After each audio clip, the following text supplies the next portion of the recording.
Pasal 3, Yoram berperang melawan Moab. Yoram anak Ahab menjadi raja di Samaria atas Israel dalam tahun ke-18 zaman Yosafat raja Yehuda, dan ia memerintah 12 tahun lamanya.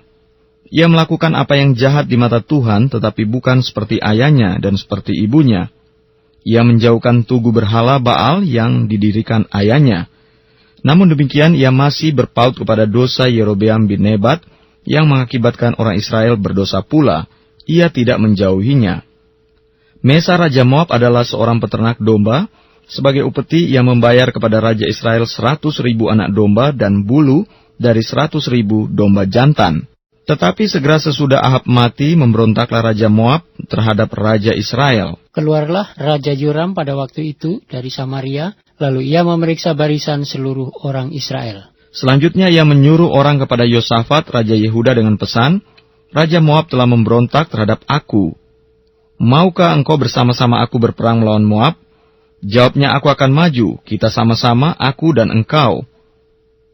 Rakyatku dan rakyatmu, kudaku dan kudamu. Lagi ia bertanya, melalui jalan manakah kita akan maju? Jawabnya, melalui padang gurun Edom. Maka berjalanlah Raja Israel dan Raja Yehuda dan Raja Edom.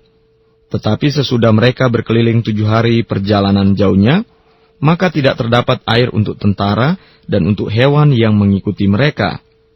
Lalu berkatalah Raja Israel, wahai Tuhan telah memanggil ketiga raja ini untuk menyerahkan mereka ke dalam tangan Moab.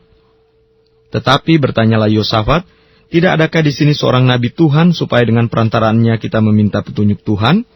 Lalu salah seorang pegawai Raja Israel menjawab katanya, di sini ada Elisa bin Safat yang dahulu melayani Elia. Berkatalah Yosafat, memang padanya ada firman Tuhan. Sesudah itu pergilah Raja Israel dan Yosafat dan Raja Edom kepada Elisa.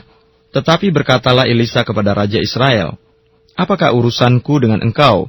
Pergilah kepada para nabi ayahmu dan kepada para nabi ibumu. Jawab Raja Israel kepadanya, jangan begitu, sebab Tuhan memanggil ketiga raja ini untuk menyerahkan mereka ke dalam tangan orang Moab. Berkatalah Elisa, demi Tuhan semesta alam yang hidup, yang di hadapannya aku menjadi pelayan, jika tidak karena Yosafat Raja Yehuda, maka sesungguhnya aku ini tidak akan memandang dan melihat kepadamu.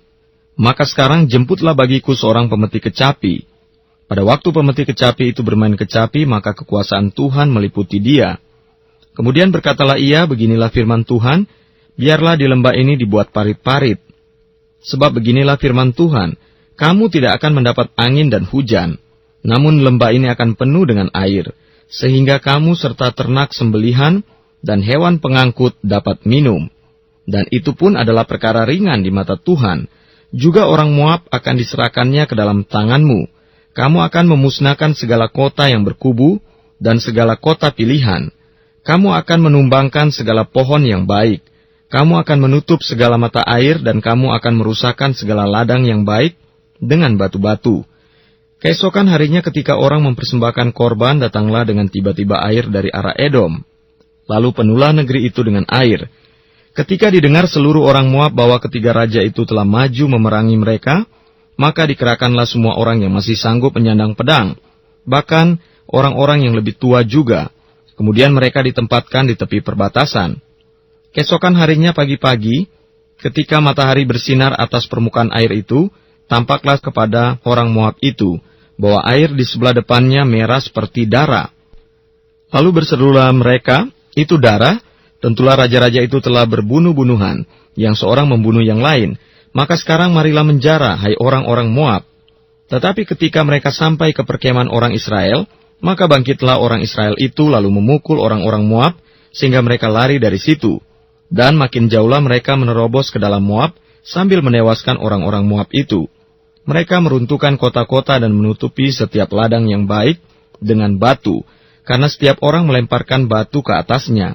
Mereka menutup segala mata air dan menumbangkan segala pohon yang baik, sampai hanya Kir Hareset saja yang ditinggalkan.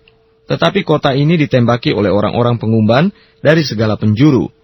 Ketika Raja Moab melihat bahwa peperangan itu terlalu berat baginya, diambilnyalah 700 orang pemegang pedang bersama-sama dia untuk menerobos ke jurusan Raja Edom. Tetapi tidak berhasil. Kemudian ia mengambil anaknya yang sulung yang akan menjadi raja menggantikan dia, lalu mempersembahkannya sebagai korban bakaran di atas pagar tembok. Tetapi kegusaran besar menimpa orang Israel, sehingga mereka berangkat meninggalkan dia dan pulang ke negeri mereka.